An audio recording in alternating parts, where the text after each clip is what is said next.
Hello, welcome back to my channel. അപ്പോൾ ഇന്ന് GIP അതായത് സൈലത്തിൻ്റെ ഓഫ്ലൈൻ എക്സാം ഉള്ളൊരു ദിവസമാണ്. എൻ്റെ ഇന്നത്തെ ഡേ എങ്ങനെയാണെന്നാണ് കേട്ടോ കാണിക്കാൻ പോകുന്നത്. സോ നോർമൽ ഡേയ്സിനെ പോലെ ഞാൻ നേരത്തെ എണീക്കാൻ ശ്രമിക്കാറില്ല. അതുകൊണ്ട് തന്നെ കുറച്ച് നന്നായിട്ട് ഉറങ്ങി 7 മണിക്കാണ് ഞാൻ എണീറ്റത്. അതിനുശേഷം ഫേസ് വാഷൊക്കെ ചെയ്ത് ഒരു ഗ്ലാസ് വെള്ളമൊക്കെ കുടിച്ചതിന് ശേഷം ഞാൻ ഹെയർ ഒന്ന് സെറ്റ് ചെയ്യാമെന്ന് വിചാരിച്ചു. അല്ലെങ്കിൽ പിന്നെ എനിക്ക് പഠിക്കാനുള്ളതൊക്കെ പഠിച്ചതിന് ശേഷം ഇതിനിരിക്കുകയാണെന്നുണ്ടെങ്കിൽ ചിലപ്പോൾ എൻ്റെ മൈൻഡ് സെറ്റ് മാറി നിൽക്കും. അതുകൊണ്ട് ടഫായിട്ടുള്ള കാര്യങ്ങളൊക്കെ ഫസ്റ്റ് തന്നെ ചെയ്തു വെച്ചു. GIP എക്സാം ലോഗിന് പുറമെ നീറ്റ് സ്റ്റഡി ചലഞ്ചസ് ഞാൻ കണ്ടക്ട് ചെയ്യുമെന്ന് പറഞ്ഞിട്ടുണ്ടായിരുന്നു. അപ്പോൾ അതിൻ്റെ ഡീറ്റെയിൽസും കാര്യങ്ങളും വീഡിയോയിൽ ഉൾപ്പെടുത്തിയിട്ടുണ്ട്. നിങ്ങൾ ചോദിച്ച ലൈവ് സ്ട്രീമിങ്ങിനെ പറ്റിയും അതുപോലെ തന്നെ ഡോക്ട്യൂബിൻ്റെ ഒരു ടെലഗ്രാം ഗ്രൂപ്പ് ക്രിയേറ്റ് ചെയ്തിട്ടുണ്ടായിരുന്നു. അതിൻ്റെ ഡീറ്റെയിൽസും എല്ലാം തന്നെ വീഡിയോയിൽ ഷെയർ ചെയ്തിട്ടുണ്ട്. നീറ്റിന് ഇനി 50+ ഡേയ്സ് ആണുള്ളത്. അപ്പം ഫസ്റ്റ് 20 ഡേയ്സിൻ്റെ ടൈം ടേബിളാണ് ഞാൻ ഇന്ന് പ്രൊവൈഡ് ചെയ്യുക. അതിൽ തന്നെ ഞാൻ 2 പാർട്ടാക്കിയിട്ടുണ്ട്. ഫസ്റ്റ് 10 ഡേയ്സും പിന്നീടുള്ള 8 ഡേയ്സും, അതായത് നമ്മുടെ മാർച്ച് 31 വരെയുള്ള ടൈം ടേബിളാണ്. ലൈവ് സ്ട്രീമിങ്ങിന് ഏറ്റവും ആപ്റ്റ് ആയിട്ടുള്ള ടൈം ഞാൻ പോൾ ഇട്ടിട്ടുണ്ടായിരുന്നു. അപ്പോൾ അതിൽ മോർണിംഗ് ടൈമാണ് കൂടുതൽ പേരും സെലക്ട് ചെയ്തത്. മാത്രമല്ല 7 മണി സമയമാണ് കൂടുതൽ പേരും സജസ്റ്റ് ചെയ്തത്. അതുകൊണ്ട് തന്നെ മാർച്ച് 12, അതായത് നാളെ മുതൽ ലൈവ് സ്ട്രീമിങ് തുടങ്ങണമെന്ന് വിചാരിക്കുന്നുണ്ട്. എല്ലാ ദിവസങ്ങളിലൊന്നും ഉണ്ടാവില്ല. നിങ്ങൾക്ക് ഇഷ്ടപ്പെടുകയാണെങ്കിൽ മാത്രം കണ്ടിന്യൂ ചെയ്യാനേ ഉദ്ദേശിക്കുന്നുള്ളൂ.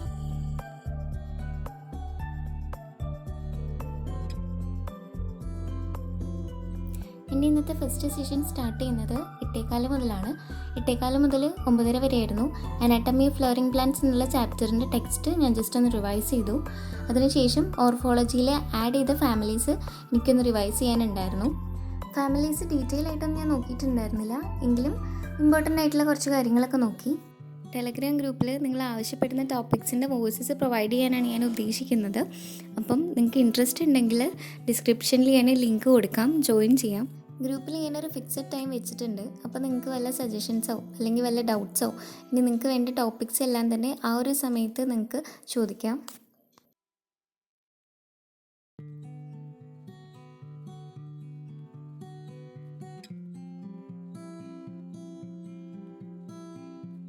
എക്സാം ഉള്ള ദിവസങ്ങളിൽ ഞാൻ ഒരുപാട് ഹെക്റ്റിക് ആക്കാൻ ശ്രമിക്കാറില്ല. അതുപോലെ തന്നെ സ്ലീപ്പും കോംപ്രമൈസ് ചെയ്യാറില്ല. മിനിമം ഒരു 7 to 8 അവർ ഞാൻ ഉറങ്ങാൻ ശ്രമിക്കാറുണ്ട്. അതുപോലെ കമൻറ്റ് ബോക്സിൽ സ്ലീപ്പിനെ പറ്റി ഒരുപാട് ചോദ്യങ്ങൾ ചോദിച്ചിട്ടുണ്ടായിരുന്നു. എങ്ങനെയാണ് ഉറക്കം കുറയ്ക്കുന്നത്, സ്ലീപ്പ് കുറയ്ക്കുന്നത് നല്ലതാണോ, എനിക്ക് 7 മണിക്കൂർ ഉറങ്ങാതെ സെറ്റാവില്ല, ഇങ്ങനെ കുറേ questions. Basically it depends on person. നമ്മുടെ എല്ലാവരുടെയും ബോഡി ഡിഫറെൻ്റ് ആണ്. സത്യം പറഞ്ഞാൽ 6 മണിക്കൂർ ഉറക്കം അത്യാവശ്യമാണ്. പക്ഷേ ഈ ലാസ്റ്റ് മൊമെൻ്റ് ആയ കാരണം അതിലും കുറയ്ക്കാൻ പറ്റുന്നവർ നമ്മുടെ ബോഡിക്ക് ആപ്റ്റ് ആണെങ്കിൽ മാത്രം അങ്ങനെ ചെയ്യാൻ നോക്കുക. അല്ല 7-8 മണിക്കൂർ ഉറങ്ങണമെന്ന് നിർബന്ധമുള്ളവർ അല്ലെങ്കിൽ ബോഡിക്ക് അത് സെറ്റാവോ എന്നുള്ളവർ അതിനനുസരിച്ചിട്ട് ബാക്കിയുള്ള എല്ലാ സമയവും മാക്സിമം യൂട്ടിലൈസ് ചെയ്തിട്ട് ഒരു മിനിറ്റ് പോലും വേസ്റ്റ് ചെയ്യാതെ പഠിക്കാനിരിക്കണം.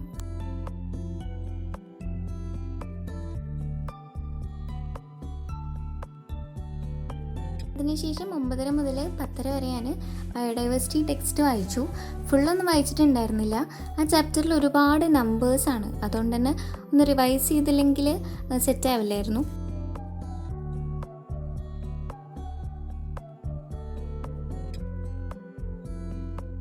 നിങ്ങളുടെ മനസ്സിൽ എന്തെങ്കിലും ടെൻഷൻ ഉണ്ടെങ്കിൽ അതെല്ലാം മാറ്റി വെച്ചിട്ട് പഠിക്കാനിരിക്കുക.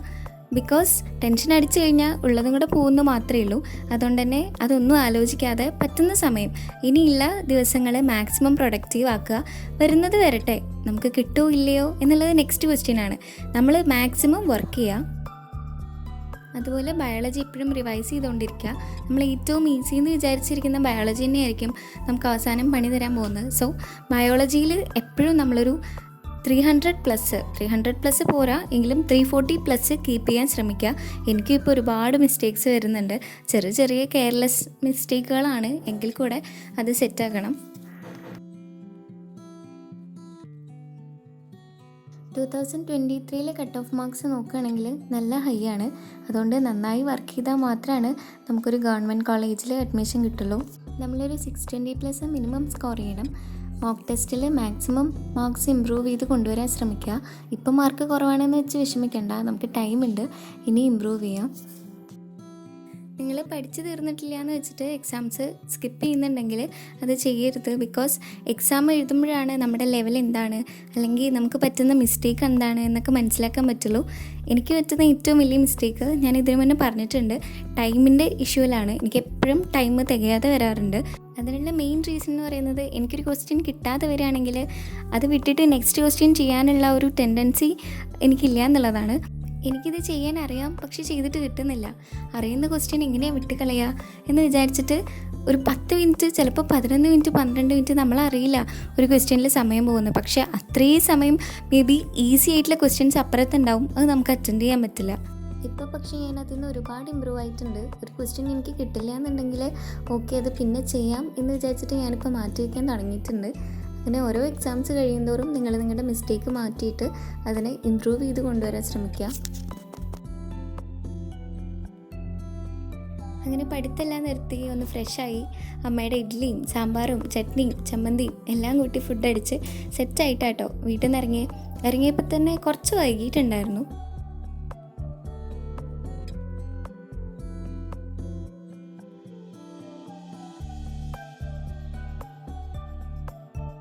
ബസ്സിൽ പോകുമ്പോൾ ഞാനിങ്ങനെ ഫോണോ ബുക്കോ ഒന്നും നോക്കാറില്ല. ഹൈഡ്രോ കാർബൺസ് എന്നുള്ള ചാപ്റ്റർ ഞാൻ തന്നെ വോയിസ് റെക്കോർഡ് ചെയ്തിട്ട് ഫോണിൽ സേവ് ആക്കി വെച്ചിട്ടുണ്ടായിരുന്നു. അപ്പോൾ പോകുന്ന വഴിക്ക് ഇയർഫോൺ വെച്ചിട്ട് അത് കേട്ടു. അത് ഞാൻ ആക്ച്വലി പോകുമ്പോൾ കേൾക്കാം എന്നുള്ള ഉദ്ദേശത്തോടു കൂടി റെക്കോർഡ് ചെയ്തതായിരുന്നില്ല. എങ്കിൽ കൂടെ അത് ആ സമയത്ത് ഭയങ്കര ഉപകാരമായി. ആൽക്കെയിൻസ്, ആൽക്കീൻസ്, ആൽക്കൈൻസ്, ഇതിൻ്റെ മൂന്നിൻ്റെ ഒരു ബ്രീഫ് ഡിസ്ക്രിപ്ഷൻ ഒന്ന് റിവൈസ് ചെയ്യാനായിട്ട് പറ്റി. ആ വോയിസ് റെക്കോർഡിങ്ങിൻ്റെ ഒരു പാർട്ട് വേണമെങ്കിൽ ഞാൻ ലാസ്റ്റ് വീഡിയോയിൽ ആഡ് ചെയ്യാം. നിങ്ങൾക്ക് ഇൻട്രസ്റ്റ് ഉണ്ടെങ്കിൽ ഒന്ന് കേട്ട് നോക്കൂ. അങ്ങനത്തെ വോയിസസ് ആണ് ഞാൻ ഗ്രൂപ്പിൽ നിങ്ങൾക്ക് പ്രൊവൈഡ് ചെയ്യാനായിട്ട് ഉദ്ദേശിക്കുന്നത്. നിങ്ങൾക്കറിയാലോ, നീറ്റ് പ്രിപ്പറേഷൻ്റെ ഇടയിൽ ഇങ്ങനെ വീഡിയോ എടുക്കുക, എഡിറ്റ് ചെയ്യുക എന്നുള്ളത് കുറച്ച് ഹെക്റ്റിക് ആയിട്ടുള്ള പരിപാടിയാണ്. അപ്പോൾ നിങ്ങൾക്ക് ഈ വീഡിയോസ് ഇഷ്ടപ്പെടുന്നുണ്ടെന്നുണ്ടെങ്കിൽ എന്തായാലും സബ്സ്ക്രൈബ് ചെയ്യണം, കൂടെ തന്നെ കമൻറ്റും ചെയ്യണം. അതാകുമ്പോൾ കുറച്ച് പേർക്കെങ്കിലും എൻ്റെ വീഡിയോസ് യൂസ്ഫുൾ ആവുന്നുണ്ട് എന്ന് കാണുമ്പം എനിക്ക് സന്തോഷമാവും.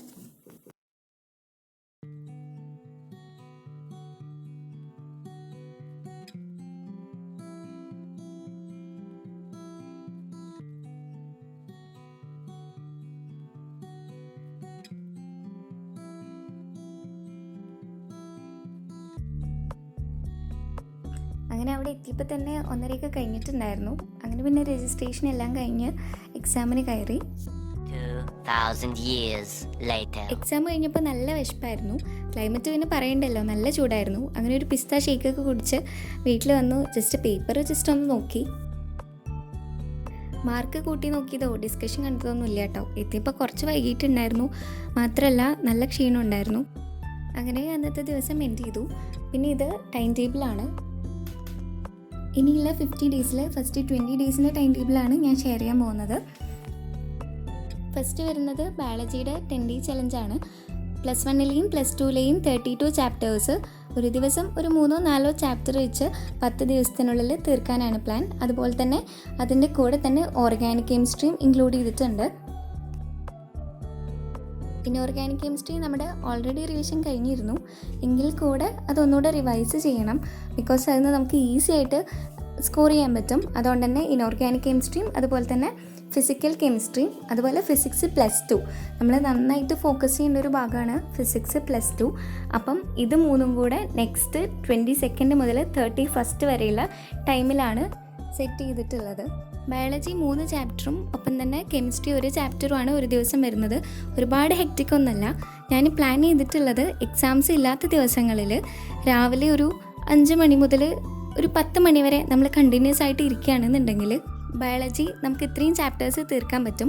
പിന്നെ ഓർഗാനിക് കെമിസ്ട്രിയിൽ ആ ഒരു ചാപ്റ്റർ നമ്മുടെ അന്നത്തെ ഷെഡ്യൂളിന് ശേഷം നമ്മുടേതായിട്ടുള്ളൊരു ഷെഡ്യൂൾ എന്തായാലും നമ്മൾ കൂടെ കൊണ്ടുപോകുന്നുണ്ടാവുമല്ലോ, നമ്മൾ പഠിക്കുന്ന ഇൻസ്റ്റിറ്റ്യൂട്ടിനനുസരിച്ചിട്ട്. അപ്പം അത് കഴിഞ്ഞിട്ട് ലാസ്റ്റ് രാത്രിയുള്ള സമയം ഓർഗാനിക് കെമിസ്ട്രി ആ ഒരു ചാപ്റ്ററിന് വേണ്ടിയിട്ട് ഇൻവെസ്റ്റ് ചെയ്യാന്നുള്ളതാണ് ഞാനിപ്പോൾ വിചാരിക്കുന്നത്. പിന്നെ എക്സാംസ് ഉള്ള ദിവസങ്ങളിൽ എക്സാം കഴിഞ്ഞതിന് ശേഷവും അതുപോലെ എക്സാമിന് മുൻപും കുറച്ച് സമയം ഈ ഒരു 5-6 മണിക്കൂർ ഡിവൈഡ് ചെയ്തിട്ട് ചലഞ്ചിന് വേണ്ടിയിട്ട് മാറ്റി വയ്ക്കാമെന്നാണ് വിചാരിക്കുന്നത്. ഞാൻ നേരത്തെ പറഞ്ഞിട്ടുണ്ടായിരുന്ന വോയിസ് ക്ലിപ്പിൻ്റെ വീഡിയോ ഞാൻ ആഡ് ചെയ്യാം, ഒന്ന് കേട്ട് നോക്കൂ. വിനൈൽ വിസിനൽ എന്നൊക്കെ പറഞ്ഞാൽ അടുത്തടുത്തത് അല്ലേ. അപ്പം അടുത്തടുത്ത 2 കാർബണിൽ ഹാലൈറ്റ്സ്, ഹാലോജൻ ഗ്രൂപ്പിലെ അംഗങ്ങൾ വരുന്നതിനാണ് എന്ത് പറയാ, വിസിനൽ ഡൈഹാലൈറ്റ്സ് എന്ന് പറയാം. പിന്നെ 4ാമത്തെ ആൽക്കഹോൾസ് എന്നും. ഇതെന്നൊക്കെയാണ് ഒന്ന് ആൽക്കൈൻസ് എന്ന്, പിന്നെ ആൽക്കൈൽ ഹാലൈറ്റ്സ് എന്ന്, പിന്നെ വിസിനൽ ഡൈഹാലൈറ്റ്സ് എന്ന്, പിന്നെ ആൽക്കഹോൾസ് എന്ന്, പിന്നെ ആൽക്കഹോൾസ് എന്ന്. അങ്ങനെ 4. ഇനി ആദ്യത്തെ ഇങ്ങനെ മെത്തേഡ് നോക്കാം. ആൽക്കൈൻസ് എന്ന് 2 മെത്തേഡിലൂടെ നമ്മൾ ആൽക്കീൻസ് പ്രിപ്പയർ ചെയ്യും. റിഡക്ഷൻ തന്നെയാണ് ബേസിക്കലി അവിടെ വരുന്ന മെക്കാനിസം. റിഡക്ഷൻ എന്ന് പറഞ്ഞാൽ H2 ആഡ് ചെയ്യില്ല, അപ്പോഴേ ഈ ട്രിപ്പിൾ ബോണ്ട് പോയിട്ട് ഡബിൾ ബോണ്ട് ആവുള്ളൂ. അപ്പോൾ ആദ്യത്തെ H2 in presence of palladised charcoal deactivated with quinoline and sulphur compounds. സൾഫറോ അല്ലെങ്കിൽ ക്യുനോലിൻ കോമ്പൗണ്ട്സോ കൊണ്ട് ഡീആക്ടിവേറ്റ് ചെയ്ത ഇത് നമ്മുടെ 10 days ചലഞ്ചിൻ്റെ ടൈം ടേബിളാണ്. ഡേ ഫസ്റ്റിൽ വരുന്നത് sexual reproduction in flowering plants, human reproduction, reproductive health, പിന്നെ കെമിസ്ട്രിയിൽ പ്യൂരിഫിക്കേഷൻ, ഐസോമർസം, നോമൻക്ലേച്ചർ. ഡേ 2 വരുന്നത് ഹ്യൂമൻ ഹെൽത്ത്, മൈക്രോബ്സ്, ബയോഡൈവേഴ്സിറ്റി, അതുപോലെ തന്നെ GOC1 എന്നതുകൊണ്ട് ഉദ്ദേശിക്കുന്നത് റെസണൻസ് എഫക്റ്റ്, മീസോമെറിക് എഫക്റ്റ്, ബേസിക്കലി അങ്ങനത്തെ എഫക്റ്റുകളും കാര്യങ്ങളും സ്ട്രെങ്ത്തും ഒക്കെയാണ്. ഡേ 3 വരുന്നത് principles of inheritance, ecosystem, living world, biological classification, പിന്നെ ഹാലോ ആൽക്കീൻസ്. ഡേ 4 വരുന്നത് മോളിക്കുലർ ബേസിസ്, അതിൽ ട്രാൻസ്ക്രിപ്ഷൻ വരെയുള്ള ഭാഗങ്ങളാണ്. പിന്നെ പ്ലാന്റ് കിങ്ഡം, അനിമൽ കിങ്ഡം, പിന്നെ GOC2 എന്ന് ഉദ്ദേശിക്കുന്നത് മെക്കാനിസമാണ്, റിയാക്ഷൻ മെക്കാനിസം. അതിൽ nucleophile, electrophile, substitution reactions, addition reactions ഇതൊക്കെയാണ് ഇൻക്ലൂഡ് ചെയ്തിട്ടുള്ളത്. റിയാക്ഷൻ മെക്കാനിസത്തിൽ ഫസ്റ്റ് ഹാഫ് ഡേ 4ലും സെക്കൻഡ് ഹാഫ് ഡേ 5ലുമാണ്. അതുപോലെ തന്നെ മോളിക്കുലർ ബേസിസിൻ്റെയും സെക്കൻഡ് ഹാഫ് ഡേ 5ലാണ് വരുന്നത്. കൂടാതെ സ്ട്രക്ചറൽ ഓർഗനൈസേഷനും സെൽ ദ യൂണിറ്റ് ഓഫ് ലൈഫും ഉണ്ട്. ഡേ 6 വരുന്നത് organs and population, cell division, morphology, hydro carbons. പിന്നെ ഡേ 7 അനാറ്റമി, ബയോമോളിക്യൂൾസ്, ബയോളജിയാണ്. ബ്രീത്തിങ്ങും ആൽക്കഹോൾസാണ് അതിൻ്റെ കൂടെ വരുന്നത്. ഡേ 8 ബ്ലഡ് സർക്കുലേഷനും എക്സ്ക്രീഷനും അതുപോലെ തന്നെ എവല്യൂഷനും പിന്നീട് ആൽഡിഹൈഡ്സും ആണ് വരുന്നത്. Day 9 respiration, photosynthesis, plant growth, പിന്നെ അമീൻസും. ഡേ 10 ന്യൂറലും കെമിക്കലും, പിന്നെ ബയോടെക്നോളജി 1ഉം 2ഉം, അതായത് പ്രിൻസിപ്പിൾസും ആപ്ലിക്കേഷനും, പിന്നെ ബയോമോളിക്യൂൾസ്, കെമിസ്ട്രിയാണ് ഇൻക്ലൂഡ് ആക്കിയിട്ടുള്ളത്. അപ്പോൾ പറ്റുന്നവരൊക്കെ എൻ്റെ കൂടെ ചലഞ്ചെല്ലാം ഫോളോ ചെയ്യുക. 50 ഡേയ്സിനുള്ളിൽ കംപ്ലീറ്റ് നീറ്റിന് വേണ്ടിയിട്ട് കവറപ്പ് ചെയ്യണമെന്നാണ് വിചാരിക്കുന്നത്. അതിനുശേഷം ഏപ്രിൽ ഫിസിക്സ് കൂടെ ഒരു റിവിഷൻ കഴിഞ്ഞതിന് ശേഷം നമുക്ക് മാക്സിമം പ്രീവിയസ് ഇയർ ക്വസ്റ്റ്യൻസ് ചെയ്യണം.